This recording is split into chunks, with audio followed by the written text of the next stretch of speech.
Welcome students to Anthropology 325.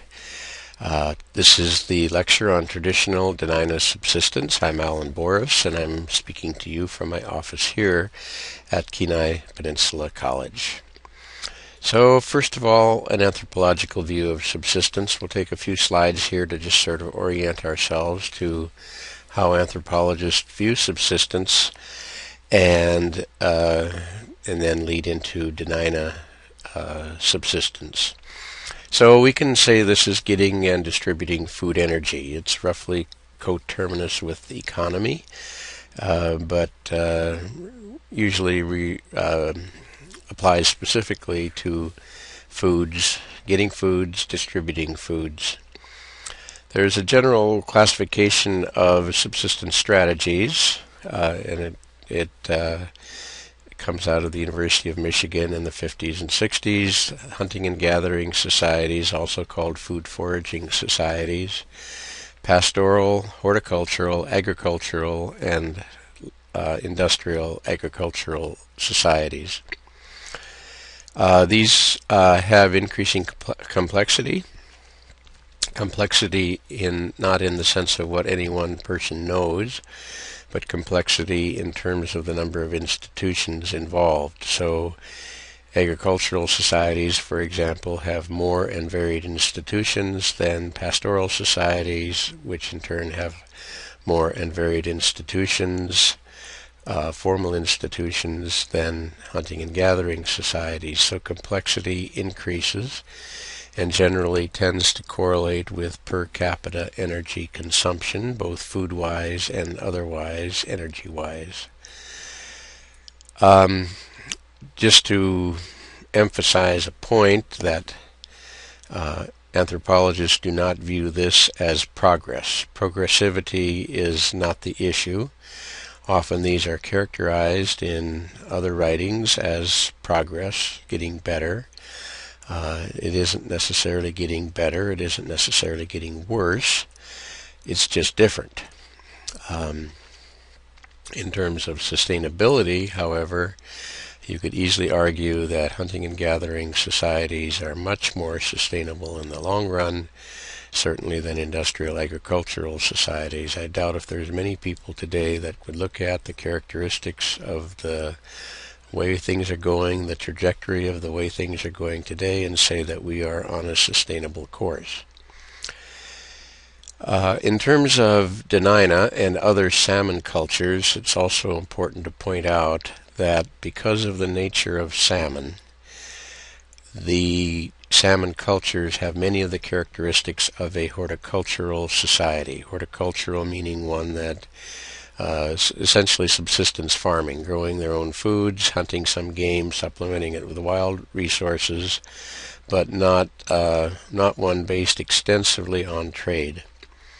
Often these have clan-based systems which organize labor. Often they have some type of leader, some position, formal position of leadership, but not to the extent of agricultural societies and civilizations and state systems and so on. Salmon cultures have these characteristics: clan-based, organizing labor for catching, procuring, storing salmon. Geshka, we talked about among the Denina as a leadership position. And the reason that salmon cultures have many of the characteristics of horticulture is that the salmon are a very secure food resource that only needs to be harvested at a spot. And so many are sedentary, or at least semi-sedentary, and take on characteristics of horticultural societies. Hunting and gathering, then, is any type of subsistence in which a population size is limited by the carrying capacity of the natural environment. I will use natural here in contrast to one based on domesticated plants and animals. So all of the other subsistence strategies that we just mentioned have to one degree or another reliance on domesticated plants or animals. Hunting and gathering do not. Therefore, are limited by the carrying capacity of the natural environment. Carrying capacity is the maximum population reflecting the total amount of food energy available to sustain a species, in this case humans, in a particular ecosystem. So we can speak of the carrying capacity for moose in Cook Inlet. We can speak of the carrying capacity of any animal. We can also speak of the carrying capacity of humans who are living off the land. In terms of human cultures, almost never do they reach 100% of carrying capacity. Wherever there is data, wherever there's information, typically hunters and gatherers achieved about 50% of carrying capacity, and you would want that. If you're at 100% carrying capacity, you're in a very precarious position, and starvation or some other problems will inevitably result. 50% is typical.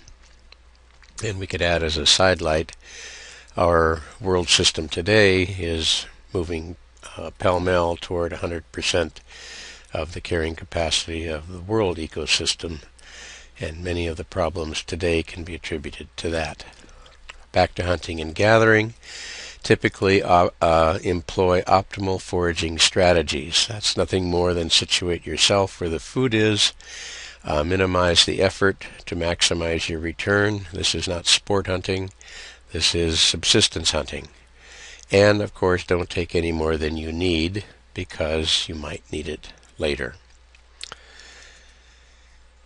We also can talk a bit about the nutritional value of a hunting and gathering diet. So one view is that all humans have evolved to metabolize food similarly and have the same daily nutritional requirements.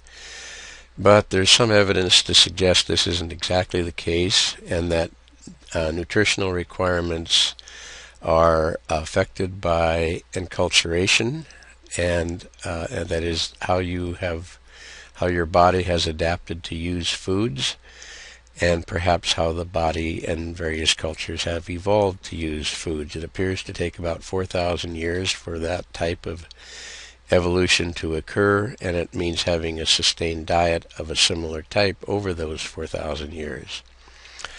So the human enzyme producing capacities may adapt long term to metabolize meat, such that plant foods are minimally necessary. So some evidence for that. The Chipewyan, the Canadian Athabascans, ate no plant foods, or at least the ethnographic literature indicates they ate no plant foods, even though they were available, and obviously survived. So if that data is true, if that ethnographic information is true, they must have adapted somehow to that feature. The Tachoni, also an Athabascan group in Canada, had a documented diet of 95% meat and fish, 4% carbohydrates mainly from berries, and only 1% starch from bare roots. This might be called the paleo diet, the so-called paleo diet, which if you do a Google on the internet, you will find quite a bit of information on the paleo diet. Some of it scholarly, a lot of it pushing a particular kind of sort of Atkins-like diet, heavy into meat and less into carbohydrates. The Yupik, some work by the University of Alaska Fairbanks researchers have suggested that Yupik in southwest Alaska, in the Kuskokwim area, have evolved to metabolize salmon, producing high resistance to diabetes, depression, and possibly other diseases. This is very interesting and pretty recent finding, and not surprising. The Yupik in that area, and the Dena'ina for that matter, in that area, have been relying on salmon for 4,000 years. Enough time to adapt to it. Of course, they aren't eating only salmon, as we will point out here, but salmon being the keystone species, the primary species, and have adapted to it. Many of the people, elders you talk to, say we need it. We need salmon. We have to have it. We can't have a diet without salmon. and it's expressing what scientists are now demonstrating. So the take-home point is that it may be an error to assume that pre-contact denina, for example, had the same nutritional requirements as we acknowledge today. There may be some degree of adaptation, both biological adaptation and short-term adaptation, biophysical adaptation, to certain diets that is still to be worked out. Settlement pattern then, just quickly. Settlement pattern, the distribution, location of people within a territory is determined by subsistence, if you're a hunter and gatherer. And so we said at the very beginning of the class in one of the lectures that Canadian Athabascans in the eastern part of Dene territory, such as the Chipewyan, but also in Alaska, the Han, the Gwich'in, were primarily nomadic, living in tents, following caribou, salmon being less important. Semi-sedentary Koyukon, Tanana, other groups. Some log houses indicating near salmon streams, but also quite nomadic. And the Dena'ina and Atna are sedentary, or at least semi-sedentary, in most parts of their territory, living in those stout log houses, nichils, that we talked about in the previous lecture, but also in temporary camps going out to harvest various foods. So semi-sedentary to sedentary, depending on territory. In the high salmon areas, streams, the Lake Clark area, Kenai, Kasilof River areas, the lower Susitna areas, Chewitna, MacArthur River areas, these areas would be primarily sedentary. So a little bit on what has come to be called folk taxonomy. It's a version of, or a branch of, I should say, cognitive anthropology, how people think about their world and how people organize their world, and this is called folk taxonomy. The organizations that were passed on from generation to generation as people perceived of their world. For the Dena'ina, we know this from modern interviews, we know it from origin stories, we know it from ethnographic literature, and we can roughly piece it together this way. So there were humans, and this is in the upper left, there were Dena'ina. Dena'ina, recall, meaning the people. And the second category was dogs, hlika. So dogs are a category unto themselves. They're not animals, they're not humans. They're animals that live with humans and assist humans in the hunt. But at the same time, they're not humans, but would have animate characteristics much like humans, and indeed all animals would be perceived to be having a soul or a soul-like quality. At another equal level are the warm-blooded animals, and here we'll insert the idea that the category is named by what is perceived to be by the people as the dominant species within that category. So warm-blooded animals are called gaga, which is the same name for brown bear, gaga. So brown bear would be perceived to be the dominant animal within that category, and so the whole category is called that.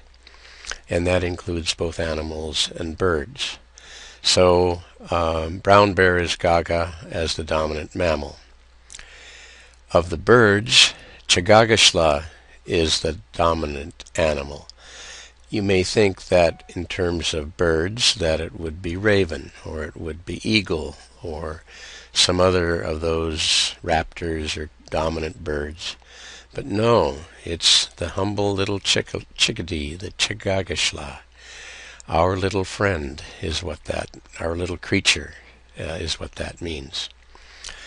And we might gain insight into that by the two categories of birds, the Hay-Chagagashla and the Shan-Chagagashla. The Hay-Chagagashla are the winter birds, and chickadee is that winter bird. It stays here year-round. It seems to be everywhere in that northern boreal forest. You're out in the winter skiing or whatever you're doing, and there's that little chickadee-dee-dee, chickadee calling you. The Shan-Chagagashla are the summer birds, and they have two categories. I didn't put those on here. The Shan-Chagagashla involve the birds that come and pass through, such as snow geese. So snow geese will come to various places in Cook Inlet on their way up from the west coast somewhere, I think California, Oregon area. Pass through, stop and feed, and then move on to their summer grounds. Whereas Nutaki, the Canadian geese, they come and they stay, but then they go back again. So the real bird is the Hay-Chagagashla is the chickadee. And there's a bit of an analogy to people here. Most of you listening to this are winter birds. Stay here year-round. And some people come in the summer and they pass through, tourists. And some come and just live for the summer. And these snowbirds then go back home. So not surprising that the Dena'ina would perceive of the chickadee as the dominant bird. Trees then are called chawala. Chawala is the spruce, so spruce is the tree of trees. And so we'll talk later about categories of plants, particularly edible plants. But plants would be named after chawala, the tree of trees. Insects, this you could probably guess as the mosquito. Tsich, the mosquito, which is everywhere in the summer. Enough about that. And then the fish, thuka, the salmon. And of course it was recognized many types of salmon and many other fish as well, and again we'll talk about that, but the category fish is named after the dominant species, and not surprising, that is the salmon. So here I have a slide showing the major bird classifications, someone's little creature, the Chagagashla, the winter birds, the summer birds, and then the two categories, the migratory birds that stay all summer and the migratory birds that pass on through. Let's talk then about traditional Dena'ina subsistence as it would have occurred before European contact, but well into European contact. I'll categorize this as fish, land animals, sea mammals, birds, and plant foods. And should at the outset say there was a good deal of variation within Dena'ina territory as to the relative importance of these various categories. In general, maritime adaptation was most important in Kachemak Bay, southern end of Dena'ina territory, and then progressively less important further north.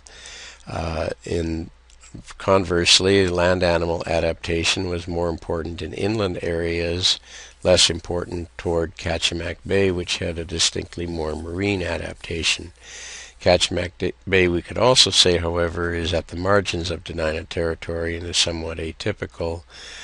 Closest thing to it would be some of the bays, Tuxedni Bay and so on the far side of, on the west side of Cook Inlet. So there's a great deal of variation within Dena'ina territory, and it's hard to characterize that. I think it still needs to be sort of analyzed further and spelled out. Salmon is everywhere important, but not everywhere equally important. Very important in the Kwijak drainage, meaning Lake Clark, Mulchatna, Iliamna area. Very important in the Kenai Peninsula with the Kenai, Kasilof areas. On the west side of Cook Inlet, the Chewitna MacArthur rivers, and in parts of the Susitna drainage, salmon is very important. But there would have been places where denina occurred in inland areas where they're at the sort of the far reach of where salmon migrate into. And as you know, they lose nutritional capacity the further they go up into the rivers, getting redder and redder before they spawn. And so in those areas, very likely land mammals were far more important. So bear in mind that there is variation. We're not saying it's one culture everywhere, equally dependent on the same resources. So what I've got is my handy-dandy scale of importance of foods. So we're gonna go through a list of subsistence foods adapted from Cornelius Osgood's book. You have that book in your reading packet. He has a list there of species that were important as he interviewed elders in the 1930s. But he's just got a list. So what I've attempted to do is give it a scale, a list of very important to least important, 1 to 5.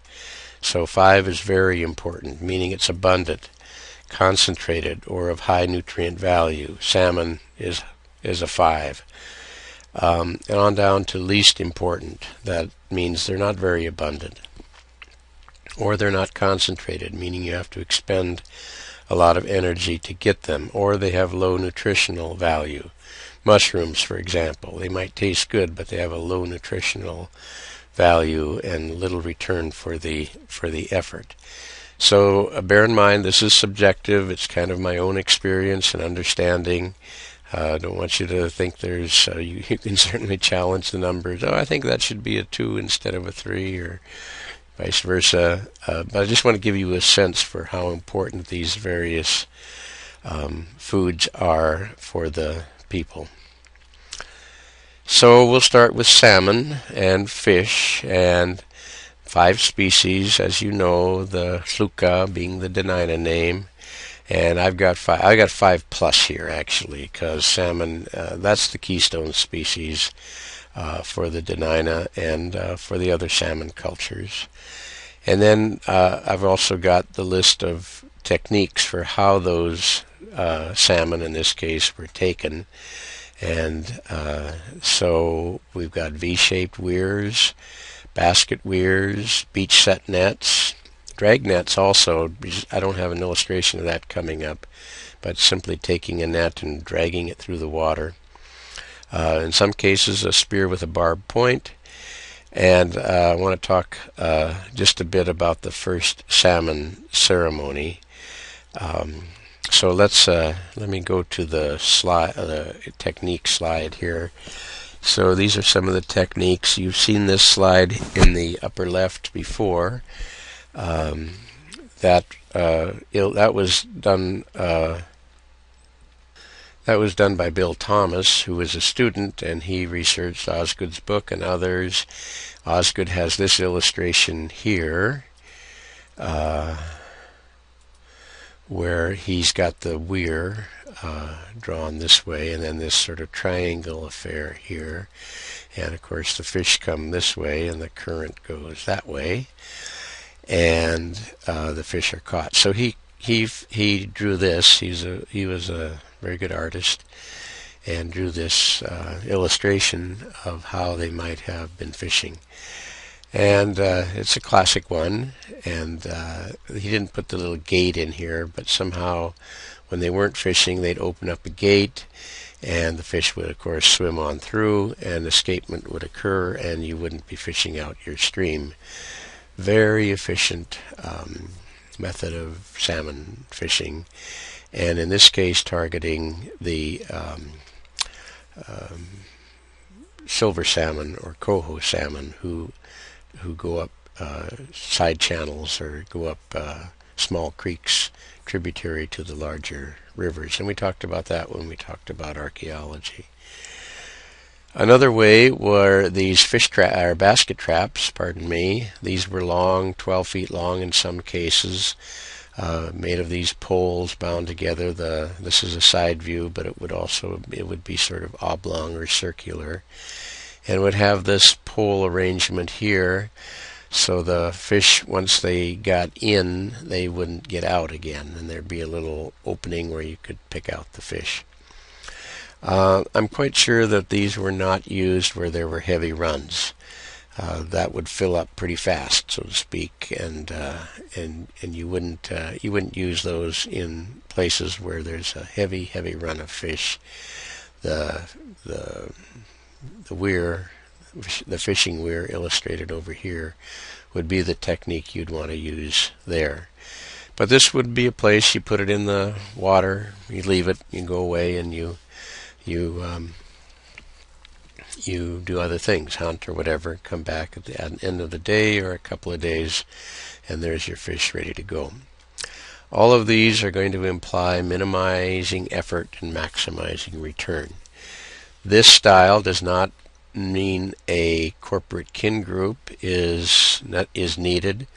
This style does mean a corporate kin group is needed, because there's a lot of work to building the weir. You'd have to rebuild it every spring because of the ice, digging the cold storage pits and processing the fish and so on. This too would be energy labor intensive and probably clan based.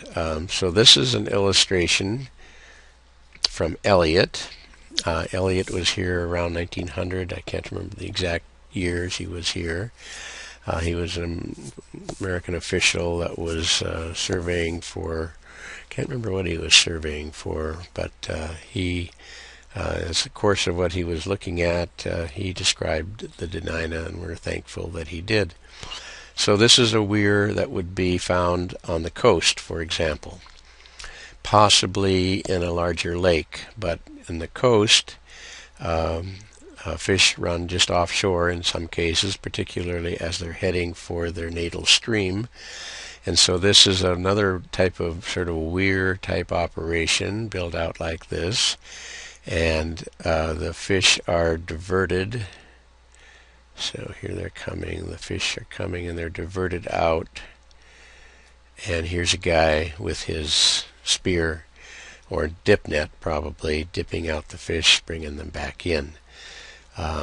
It's also possible that they had some kind of net mesh similar to set net fishing, but I'm guessing with all the logs and other kind of junk that floats up and down in the inlet, that was not too efficient. So dip net fishing out here, bringing the fish in to be processed. This is probably the style of fishing at, say, California Village. Later you're going to see a video, a virtual field trip to California Village, and this is type of fishing that would have been done on the coast. So up and down Cook Inlet, as the fish came in, they would be using these type of weirs. So salmon are important, and the people had a ceremony and a story that signifies that importance. And I'll tell you the short version. The complete version is in Osgood's book. It's called The First Salmon Ceremony. And so the traditional story goes like this. There was a young girl who was told by her parents and her elders not to go near the fish weir. So it would have been a weir similar to the weir here in the upper left. Don't go near the fish weir. But she was a headstrong girl, and she did. So she slips into the water, and her parents and the villagers are naturally distraught. They look for her everywhere. They can't find her. And finally, after long and arduous search, they give up. They can't find her. A number of years later, her uncle is at the fish weir and is picking out some fish that have been caught. And he lays them on the ground, on the grass, and he then takes them up to the village. But he goes back, he forgot a little one. And when he goes back, he sees in the face of the little salmon his nephew. His nephew who has returned. The daughter has spawned the salmon. The people and the salmon are one. The people are the salmon. The Dena'ina are the salmon people. And so the story is meant to reflect, I think, that connection. You cannot take the people away from the salmon or the salmon away from the people. It's very interesting that that then became the first salmon ceremony. So there was a ceremony that was held each year with the return of the salmon, which sort of was loosely based on the story where the fish are first laid out on the grass, and then they are butchered and shared among the people. And it would be considered to be a world renewal ceremony. The world is good again. The salmon have returned. We will survive. We will thrive. The world is good, and would be practiced each year with the return of the salmon. And you might imagine how important that event would be. Even today in Cook Inlet, you'll hear when the first kings start coming in, the kings are in. You'll hear it on the radio. You'll hear it maybe, around the coffee pot at work. Yeah, the kings are in. And in previous times, even more important.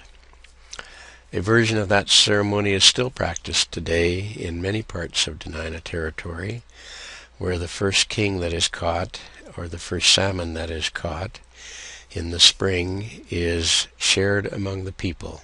It's butchered and cooked and shared among the people, especially among the elders, who appreciate it so much.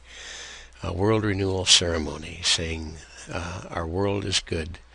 We will continue to thrive as Dena'ina people. But there are other fish that were important. Remember, here's my little scale here of relative importance. Halibut. Halibut were taken by intertidal hook and line fishing, and I'll show you an illustration of that, so we'll move on. Candlefish or hooligan are very important. They will precede the salmon in the spring, and become the first fresh fish of the spring. Very oily by modern standards, but very important nutritionally and in volume-wise. So 2 to 3, maybe 3 more than 2 here. We'll just cross that out right there. It's my scale. I can do that because it becomes important. Although locally available, candlefish don't occur, or hooligan don't occur in all parts, particularly the very inland parts of Dena'ina territory. They were taken with dip nets, also a very sort of interesting way of ice fishing, reverse ice fishing, I call it. I need a place to draw here. I'm gonna draw it here. It would occur where there's an ice shelf that's sticking out into the inlet, and so so this is the land. This is where you can stand, and this is the bottom of the shore, bottom of the inlet, and this is an ice shelf here. And with the tides coming in, so with a flood tide coming in this way, they would cut a hole in the ice here, and these little fish would be forced up through the hole along with the water and out again, and the people just simply pick them up. An illustration, I think, of minimizing effort to maximizing return. I call that reverse ice fishing, and that would happen mainly in the spring. Herring were important, particularly in Kachemak Bay. It's not reported the name. The herring were fished out and are now extinct in Kachemak Bay. Were fished out in the 1930s by commercial herring operations, and that's a tragic story, a very tragic story that we should have fished out an entire species. It got to the point where there were too few and they did not return, and as far as I know now, there only are sporadic herring in Kachemak Bay, and there are, to my knowledge, no attempts to bring that species back.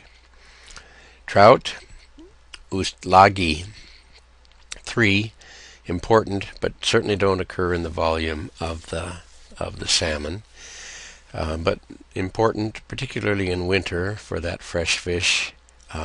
But before the ice went out, drag nets, just taking a net, a person at either end, and dragging it through the water, taking them on shore, would have been practiced. Again, minimizing effort, maximizing return. Dolly Varden were important, probably the same drag nets, same thing with rainbow trout.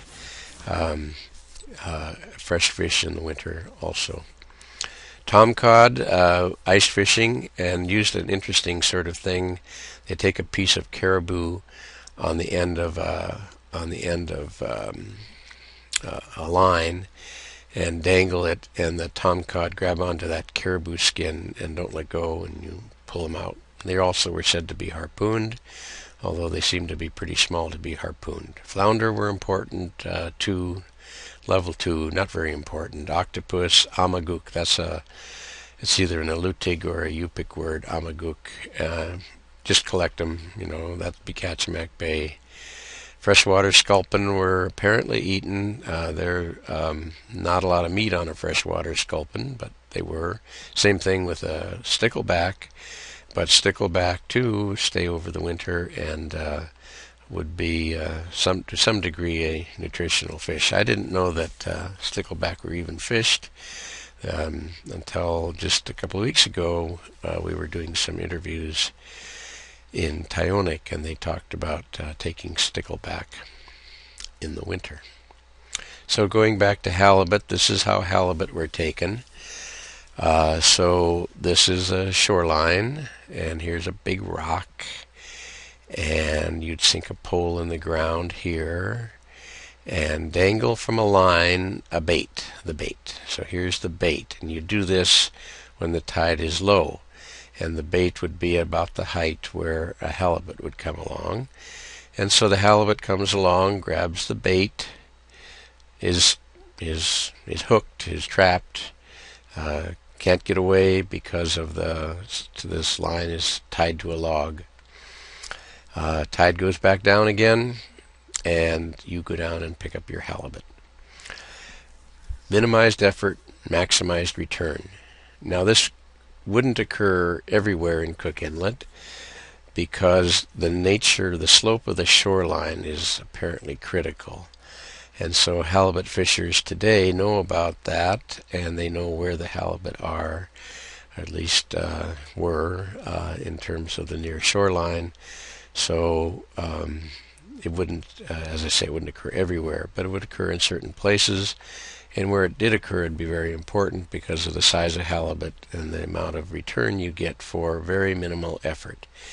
A typical question I might ask you in a test would be, give illustrations of minimized effort for maximized return. This would be one you could use. Shellfish, then, are important locally.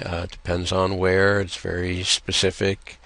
Mussels are very important. You just got to pick them. They're the easiest thing, and they have great volume. So I've got them listed 3 to 5 here, but mussels don't occur everywhere. So mussels are mostly restricted to beds further toward Kachemak Bay and in Kachemak Bay itself.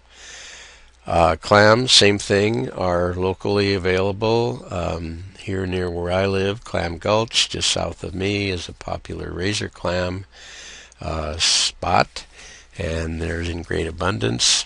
Other places, butter clams, redneck clams are important. So I've got them listed as a 3 because they would be an important spring resource. Various types of taking of clams. Just pick them. Some of them you just pick them out or rake them out. Clam pinning is sort of an interesting technique. It was if this is the the tide goes out and this is the sand, and here's your clam down here, and there's that little line that goes down, and there's a dimple on the top, right? So some of you have gone clam digging, and you know the way we do it now is you find that little dimple and you dig like crazy beside it, and you reach in and there's your clam. If you're good at digging, that assumes you've got a clam shovel. So what you do with clam pinning is you have a stick with the tip about the width of, say, a pencil, like those old yellow number 2 pencils, or maybe a little thinner. You cut it from anything, willow, birch, something like that. It's got to be supple enough to bend a little bit, but not so supple that it bends over on itself. A couple feet long, 3 feet long. And you run that down through that line, and it goes into the clam. I forget which end is up. I think the siphon is up and the foot is down. But anyway, it goes right through the clam and immobilizes it, so it can't move. As you know, rascals can move pretty fast, and if you're digging and digging poorly, they'll be gone before you get down there. But this immobilizes them so you can dig out easily without any difficulty, and there is your clam. Great for kids, by the way, for those of you who have little kids and go to Clam Gulch or some similar place. They can pin clams.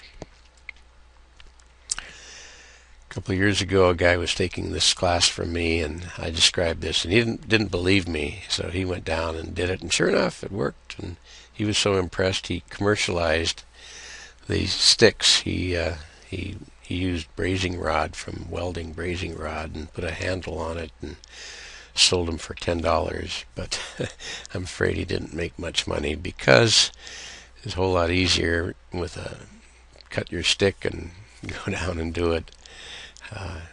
Doesn't cost you $10. Shrimp, 1 to 2, only in Kachemak Bay, and not a lot of meat on a shrimp. Cockles, 2. So shellfish were important, regionally important. So marine mammals then important again in certain areas. Harbor seal I've got listed as 3 to 5. Most places not so important, but very locally very important. South end of Calgan Island, for example, was a very important area for harbor seals. Some places in Kachemak Bay very important for harbor seals. Sometimes seals will go up rivers, and there they can be taken by blocking their path back to the ocean. Same with beluga and porpoise, but we'll get to that. So if you do get them, 5 is very important, but also they're elusive. How were they taken? One was swim stalking. You went out, you were in the water, they're on shore, and you sort of make movements like a seal, and then you go on board and club them. Also bidarka and bow and arrow with a harpoon arrow. Osgood describes a harpoon arrow on page 88. And perhaps from a bidarka with a harpoon, although that's a more a lutig style, and I think that was probably done, but doesn't seem to be done as much.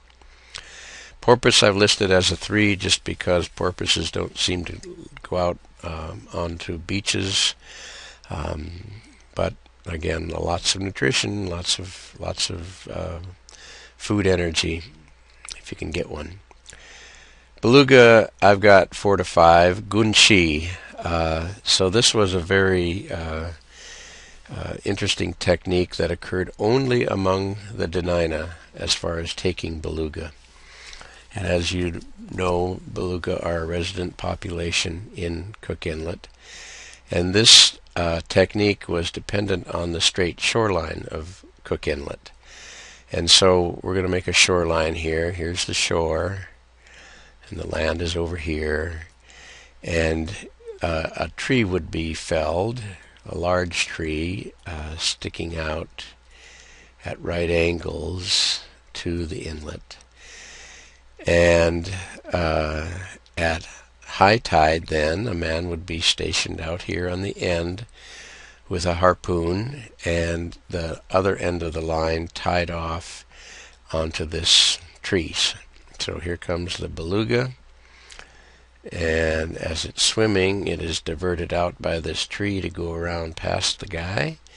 He harpoons it, and because this stout line, probably a line maybe ironically actually made from the hide of a beluga, holds onto it, can't get away. And so when tide goes out, and at low tide, the people go out and butcher their beluga, and there you have it. Again, minimizing effort, maximizing return, but a very unique way of taking beluga, and dependent on the very unique environment of Cook Inlet with the high tides and the relatively straight shoreline. Here, the straight shoreline used to their advantage. In most cases, the taking of marine mammals is done in bays and inlets where the marine mammals go in to feed. Gunchi. Sea otter were important. Sea otter, it's debatable how extensive sea otter were in Cook Inlet. The Russians came in and organized some very large sea otter hunts, but they were not sustainable. And sea otter were taken primarily for their skin. The hide, as you know, is very luxuriant. The beluga, the porpoise, the harbor seal, they insulate by fat layers as mammals, but the sea otter insulate with their fur. And the fur has some of the highest densities of hair follicles per square centimeter as any other animal. And so that becomes the insulating layer, but also from a human standpoint, a very excellent fur for robes and other types of things. Sea otter were taken by bidarka and harpoon, and as far as I know, were not eaten. There's some suggestion that there may have been taboos against eating sea otter because of their human-like qualities, but I don't think that's been worked out yet. Sea lions, the outer Kenai Peninsula, were taken for their skin, and we described the rope, that single cut of rope from sea lion that would have been important, and likely taken by bidarka and harpoon. Here's a harpoon, Dena'ina-style harpoon that Osgood illustrates. It's a standard harpoon, almost certainly the idea borrowed from the Aleutic. So this is the detachable head here, and this line here, it's connected to the foreshaft. So that's the foreshaft right there. And as you stab the animal, the harpoon goes in, it toggles so it can't come out. The float is thrown overboard. The animal dives, dragging the float in the water. If you recall Archimedes' principle, that float filled with air will weigh the equivalent of the water it displaces. So in other words, if you were to fill that float with water and hold it up and weigh it, that's how much it would be weighing, dragging through the water. And eventually the mammal tires out, has to breathe, and you paddle over, and now it's dragging two balloons through the water, or floats, and eventually tires out, and you dispatch it. Another illustration of minimizing effort to maximizing return for sea mammal hunting.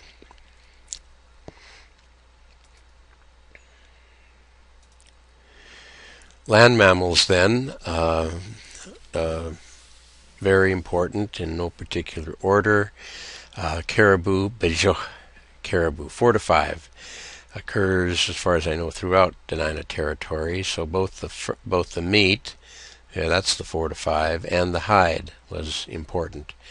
And when we described technology, we described a lot of pieces of clothing that were made from caribou hides. Dogs were used to hunt caribou. Bow and arrow was used. We'll show you bow and arrows in a moment. It was also described that Denina could run down a caribou. And you would have to, of course, be very fit, and you would knife it in the back of the neck. And Pete Bobby is one who was seen running down caribou, a man who died in his 90s a couple of years ago. And run along, jump on the back, and that way, in historic times, he didn't have to utilize any shells, but also very important survival technique. They may have used caribou fences. Caribou fences are described further north. A fence is not a fence, but more a set of poles that sort of move out from a V, and the caribou herd comes in, and they tend to shy away from the poles, moving into a box canyon or maybe a fenced-in area from which they're dispatched. But I don't think anyone's ever found the fence, and the nature of the caribou on the Kenai Peninsula and possibly in the Susitna area was not the large herd animals as you would find them in the Mulchatna herd area over on the other side of Denina territory. More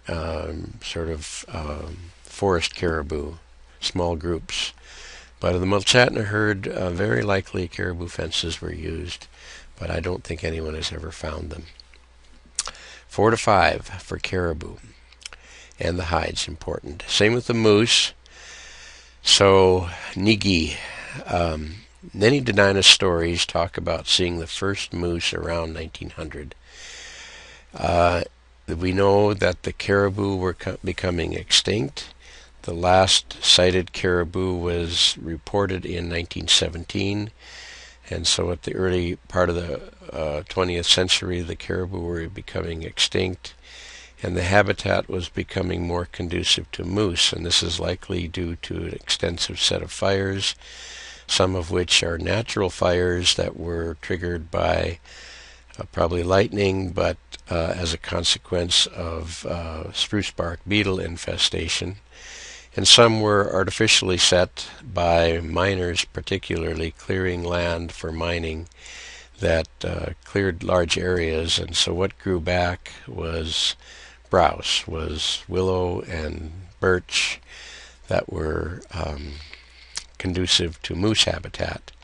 So many Denina talk about moose moving in around 1900, and the caribou then disappearing. So biologists disputed that, so that remains to be worked out. But I tend to think that moose were not very prevalent, and the Denina were right, moved in, or at least became more prevalent in the 1800s, early 1900s. And they were taken by bow and arrow. I'll show you. I think I'm going to skip ahead and skip back, if you don't mind me doing that. No, well, this must be a couple of slides ahead, so we'll come back to this one. We'll get to it eventually. Beaver are very important. Beaver are very common. 4, maybe even a 5. The hide was used. The skin was used, almost like sea otter. The skin is very luxuriant and very good insulator. But the meat was also eaten. I've eaten beaver. It's very good. And so I've got it listed here as a 4, not quite the 5, but very important. And beaver were mostly snared coming out of their winter holes, late winter. Rabbits and kaba, rabbit, or hare technically. I've said rabbit, but they're technically a hare. 4, again, depending on the cycle. Very important, very abundant, perhaps not as nutritious food as some of the other things, but very abundant. And the skins were very important. Rabbit skin, very, very good insulator. and rabbit snares were common, and we'll show you some Denina-style rabbit snares in a moment. Two types of bear, as you know, Kaga, the brown bear, and Elt Eshi, the black bear. Both important, not as important because they're carnivores, or they're omnivores technically, but not as abundant as caribou moose. So I've got them listed here as a 3. And of course, the skin of the bear was important. Bears also figure prominently in mythology, in stories as a symbol of power of nature. They were taken when a man found a bear den. He would go back and announce it to the village, and that became his bear. And one way to take it was simply building a fire and directing the smoke in and asphyxiating the bear in the den. Again, an illustration of minimizing effort to maximizing return. But another type was to spear it, and I may have told the story, I don't know, that same Pete Bobby showed his daughter, Helen, how to spear a bear. And he used a spear. She was 13 at the time, so this would have been in the 1950s. Found the brown bear, got it to rise up on its hind legs, and speared it in the neck, driving the spear up into the base of the skull.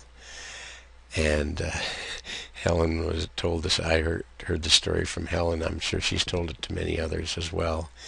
And she said, I was scared. I don't blame you, Helen. I'd be scared too. I get scared just thinking about it. So it was, this took a lot of courage to spear a bear. Pete Bobby, by the way, did this because of a Denina prophecy. That prophecy is that this world is unsustainable, and that someday people will need to know the old techniques of living off the land. Didn't want that to happen. Didn't do anything to encourage that to happen. But just the observation that we are in an unsustainable world, and Helen would pass that on to her children. Would pass that on as a way to live off the land.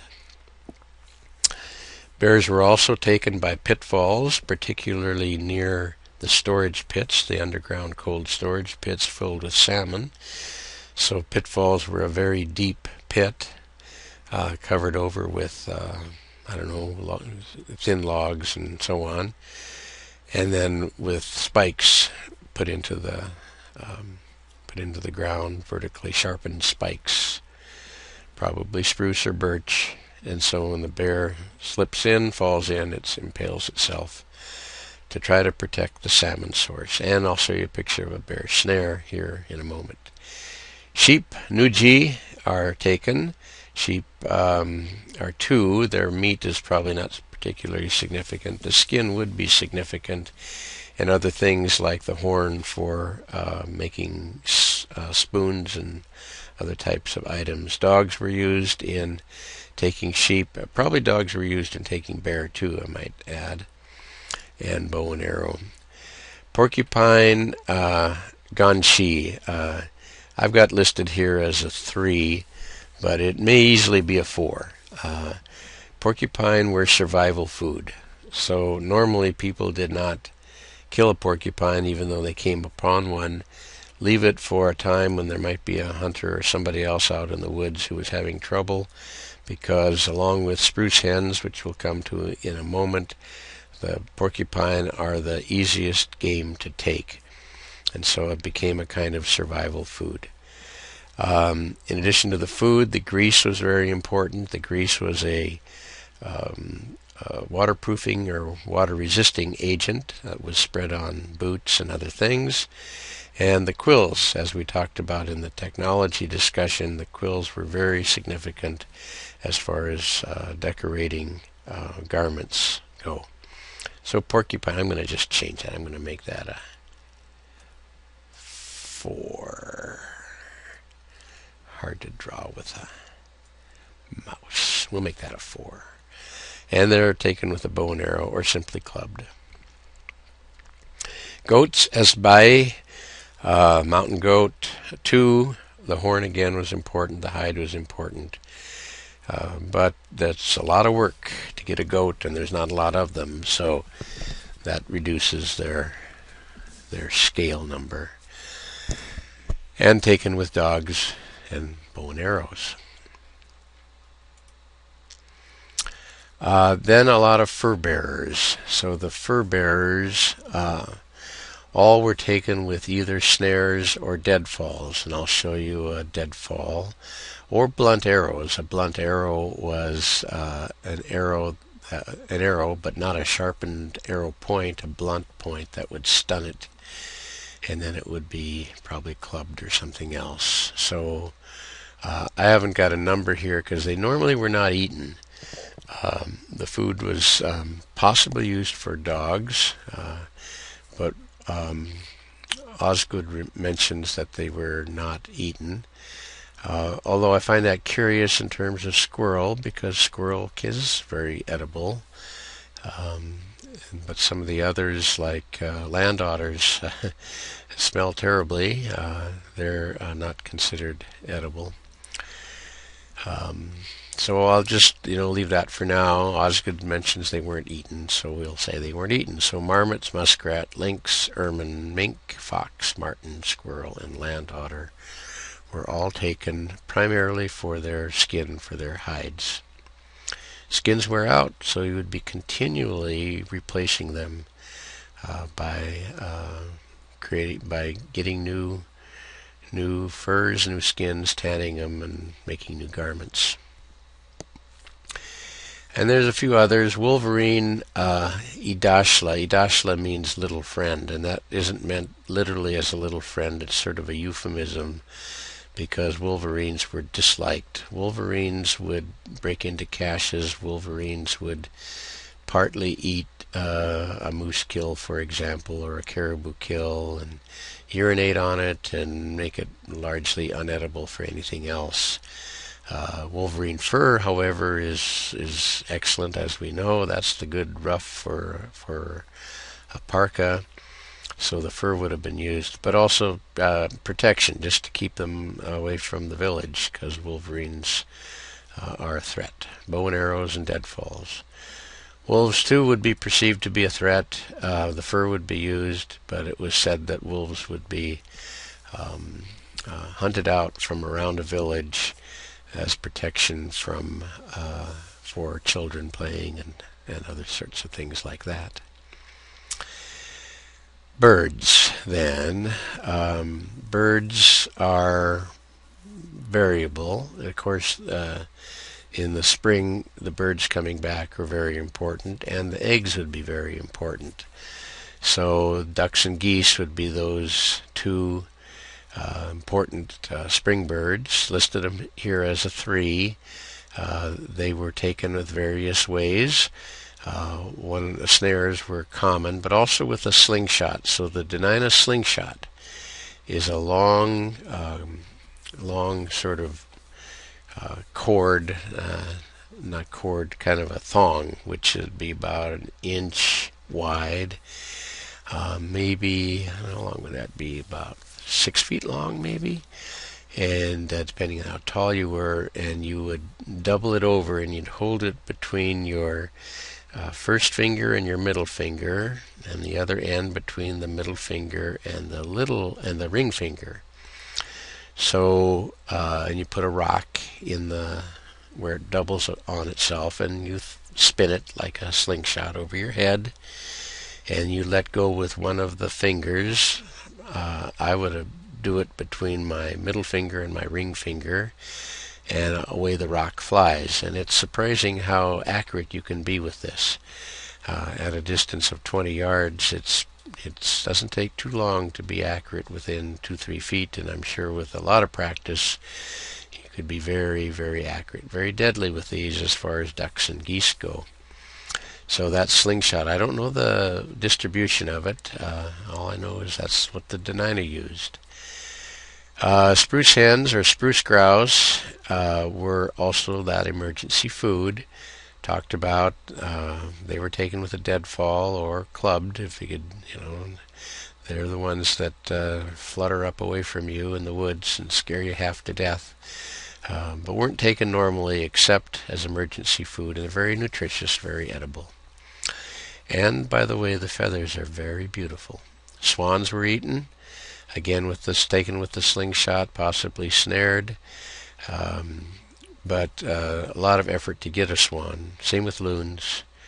Ptarmigan probably more important, probably a 3, maybe even more than a 3, snared in the winter and providing fresh food in the winter. Gulls were eaten. We don't eat gulls today, but gulls were eaten. Not important, not highly important, but they were snared. Eagles were taken not for food, but for the talons and the feathers. And owls also relatively unimportant. They're a big bird, but there's not a lot of meat on an owl. So this is what I had forwarded to before, but it's way down the line here. So here we are with how to track a moose. And you might say to yourself, well, why do I need to track a moose? They're kind of just always standing right there. And I got some insight into that when I was out in the Mulchatna area, which is a relatively wild area. And I'm used to moose being used to me. And sometimes, to our detriment, but it's pretty easy to get close to a moose in the urban areas. But out there, they'd be a quarter mile away and they'd bolt if they saw you. So a lot more skittish, a lot more running from humans. So you would have to track them to find them. So the circles here are the moose trail. So here's the moose moving along, and it's looking for a place to bed down.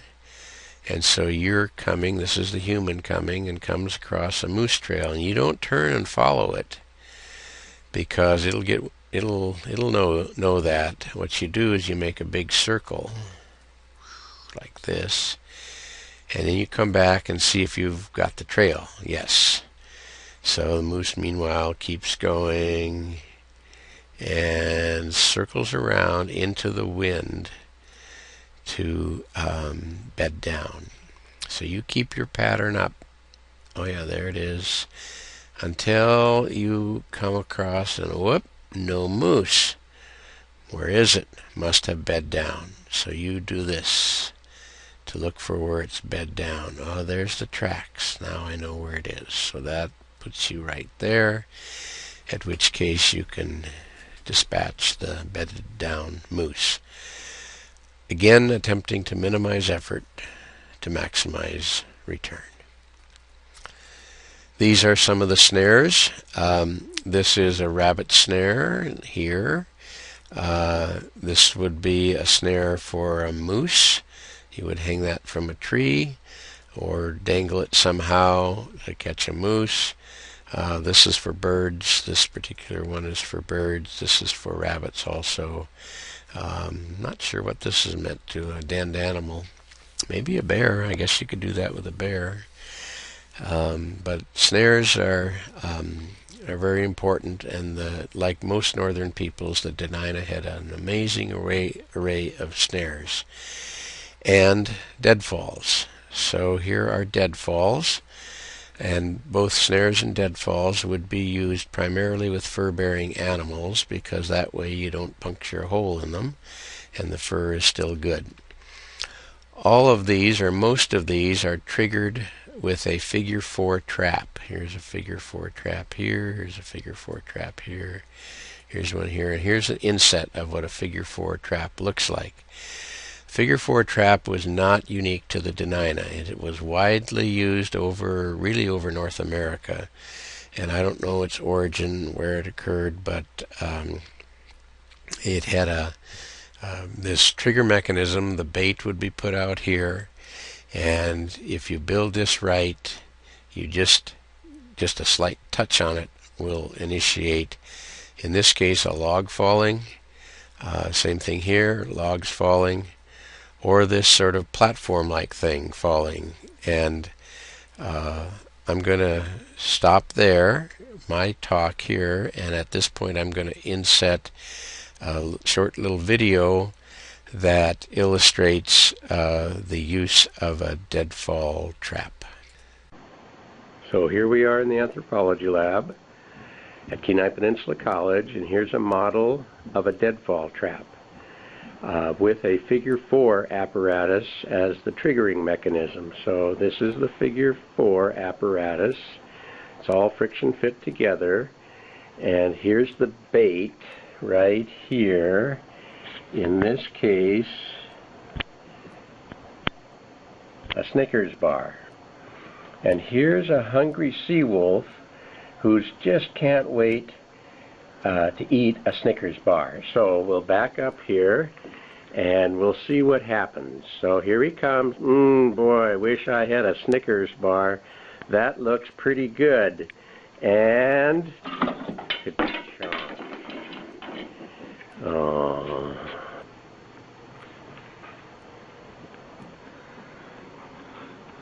Ooh. So the poor little sea wolf was trapped, and I should add that the string was because we didn't want to stick our hands in there and trigger the mechanism, but the string would not be part of that. So very effective, very minimizing effort, maximizing return. The Dena'ina have a number of stories that are a genre of stories called stupid boy stories. And one of the stupid boy stories involves a deadfall trap, such as you saw illustrated. And that was a scale model, by the way. The deadfalls would be, I don't know what that, 4 feet across or something like that. By depending on the animal you were gonna trap, something like that. So this stupid boy story, I'll tell you the short version of it. So there's a boy, and he asks his aunt if he could go check the deadfall trap, and she said, "Sure, go ahead." And then he asks, "If there's nothing in it, what should I do?" Well, that's a stupid question, correct? If there's nothing in it, you just leave it and go back later to check it. But she tells him, well, you just grab the bait. Okay. Stupid boy goes to the deadfall trap. He sees there's nothing in it. He crawls in. He grabs the bait. Later, his aunt and uncle can't find him. They go out and they look. And sure enough, his feet are sticking out from the deadfall trap.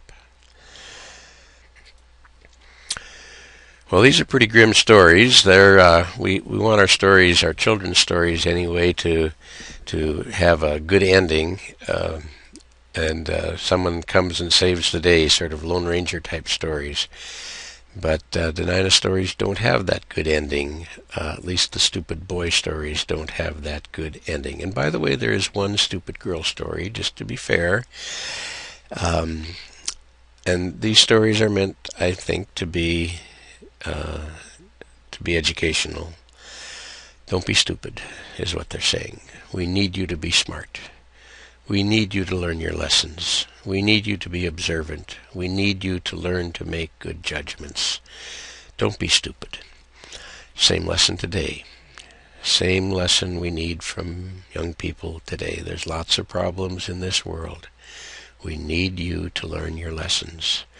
We need you to help solve the problems that face us today. Don't be stupid. Learn your lessons. We need you.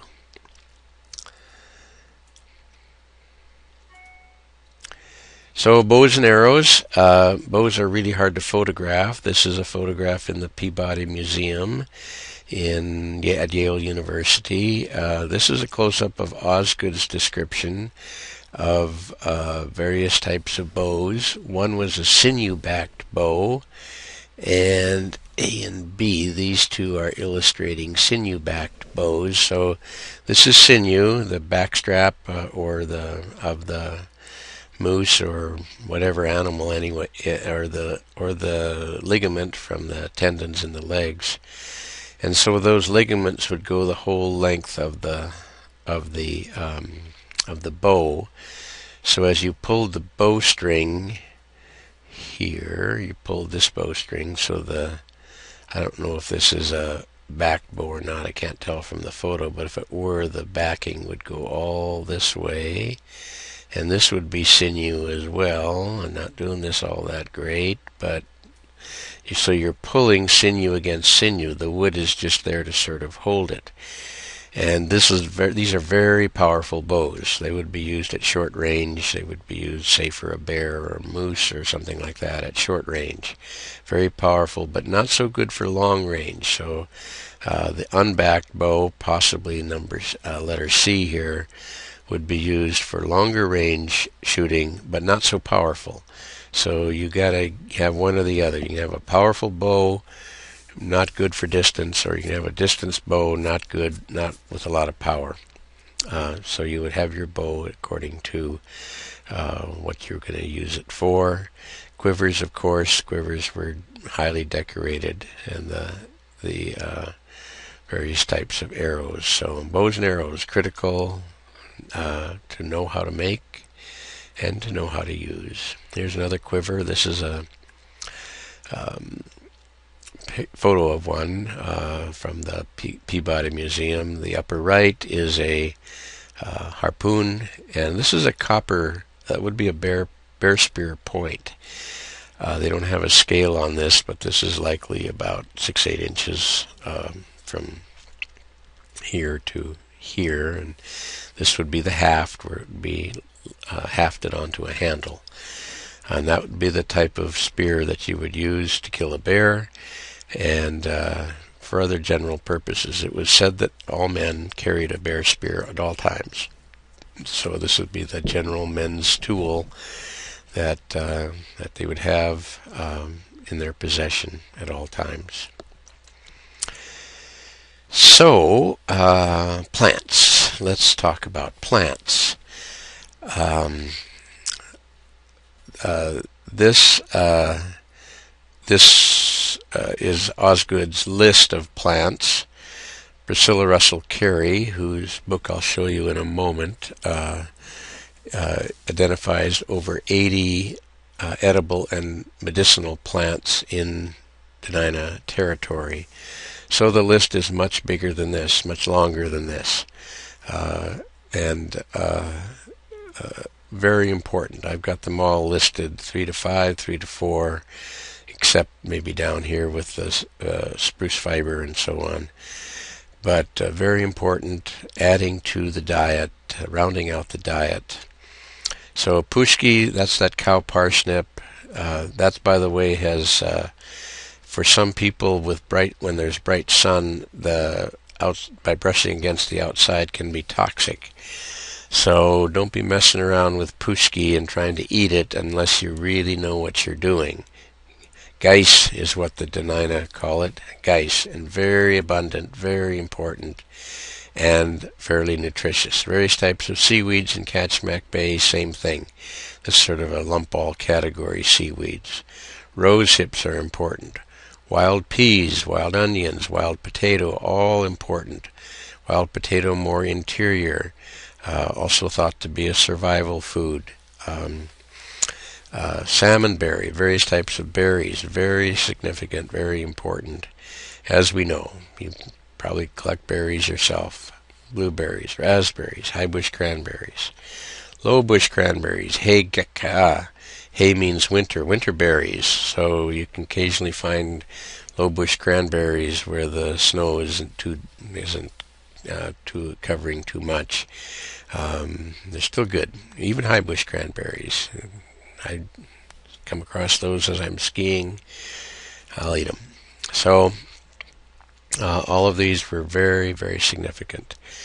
And others were important for medicinal reasons, and we'll talk about that at another lecture. Bark, spruce bark as fiber and birch bark as fiber were spring survival food. If times were tough, you could eat bark, especially once the um, once the sap starts flowing. Gives you some nutritional value.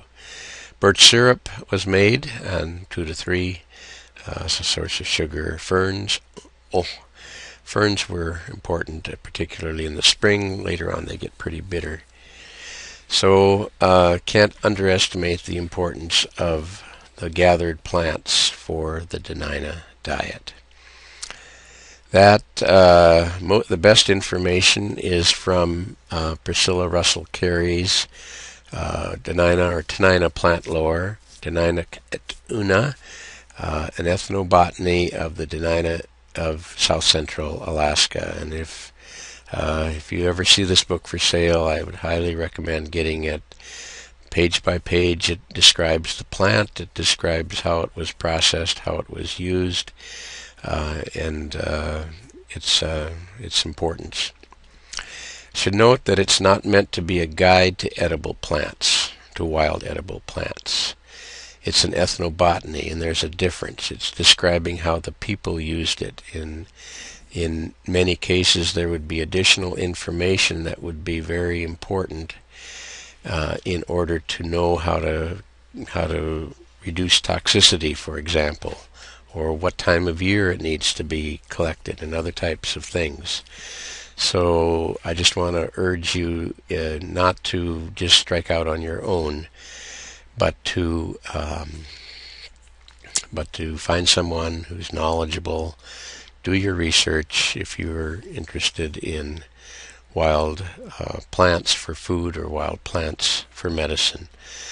This is a remarkable book. It's got a wealth of information, and she interviewed elders. Many of these elders who are pictured here on the front cover are no longer with us, and so this information becomes lost as the elders die out. So we owe a great debt to Priscilla for doing this work. I want to end this with talking about Into the Wild, Chris McCandless. So many of you know the story of Chris McCandless as portrayed in the book Into the Wild, from which a motion picture Into the Wild was made. And this is from the motion picture. This is an actual picture of Chris McCandless, self-taken picture at the bus. So the story goes, he was a graduate with a degree in anthropology, by the way, of Emory University. He was from suburban Washington, D.C., grew up in that suburban atmosphere. And after graduation from college, family expectations were that he would go off and find productive work. But he didn't. He left his girlfriend, as portrayed here in the movie, and off he went on a vision quest, or what we would today call a vision quest. And he traveled many places. I can't remember them all. Mexico, California, eventually finding his way to Alaska. And set about to live off the land for a year. He bought a book, he bought a book in Fairbanks, at the bookstore at the university, and the very book he bought was Priscilla Russell's Dena'ina ethnobotany book, the book we just showed. And hitchhiked down to north of Denali National Park and hiked in to an area. He crossed a couple of rivers and he hiked in to this bus. And it's not that far in. I can't remember how far it's in, but it's, 50, 60 miles in or so. And he decided that was as far as he was going to go, and he stayed. And he commenced to live off the land. I believe he had a .22 rifle or something like that, and he had her book, and he was gathering plants and living off the land. He died He starved to death at the bus. Tragically, his journal his documents it, and that story became the subject of John Krakauer's excellent book pictured in the lower right, called Into the Wild.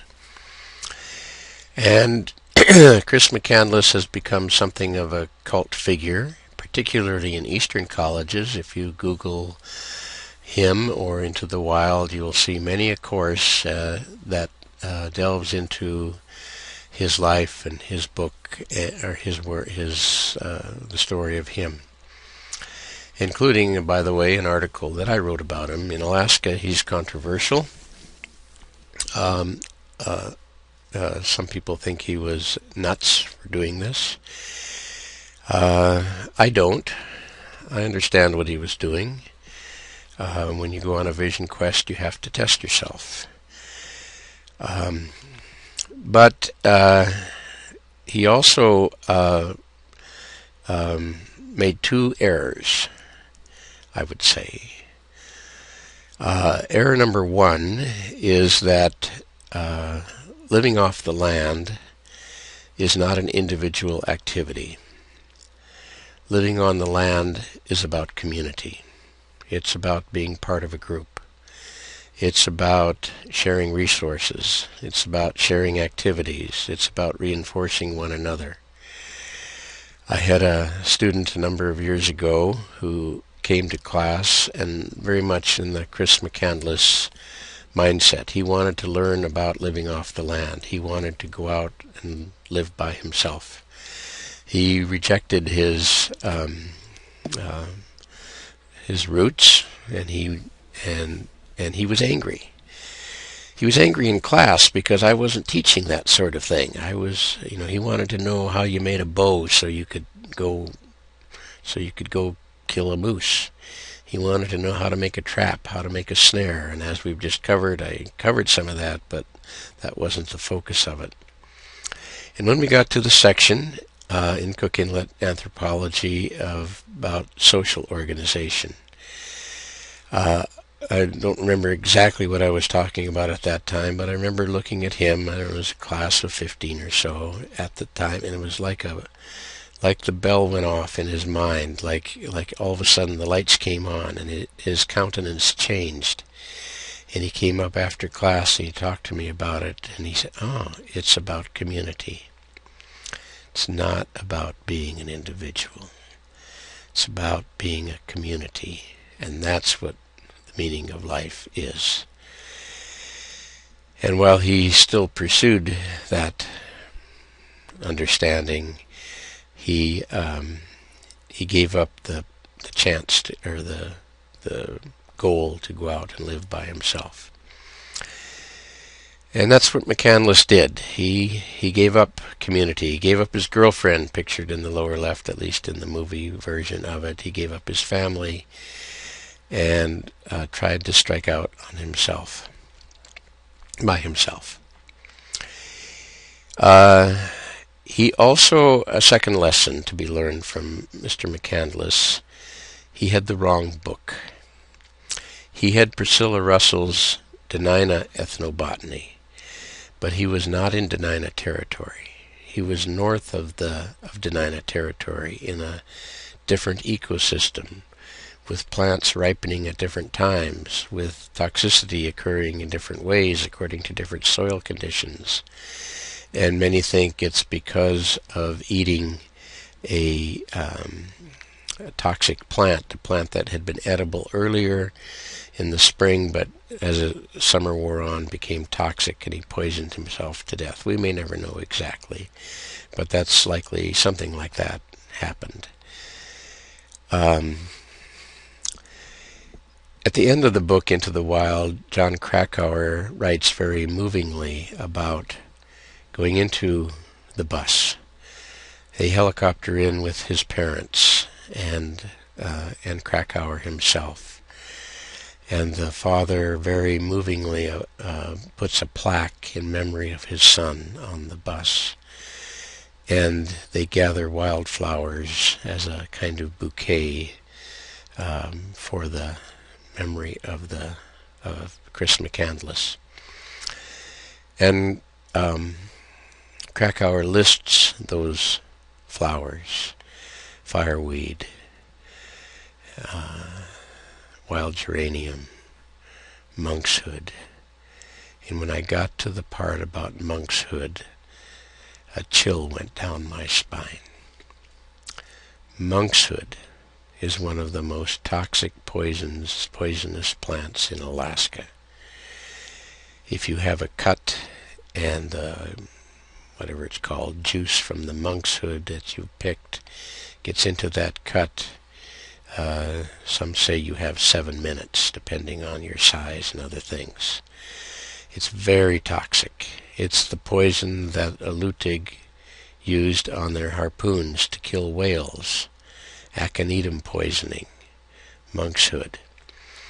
Very, very toxic. So how ironic and potentially tragic that Krakauer and the parents themselves might have died, in a sense for the same reason that McCandless did. Not understanding the territory, not understanding the land, not understanding the plants, not having that cultural wisdom that comes from generations of living off the land and moving into a territory you don't know. So that's a lesson, I think, for us all. What we're trying to understand here is how a culture lived in a territory and developed cultural wisdom and cultural knowledge to become not just survive, but to become sustainable. And in its tragic way, I thank Chris McCandless for helping teach us that lesson, and for that story.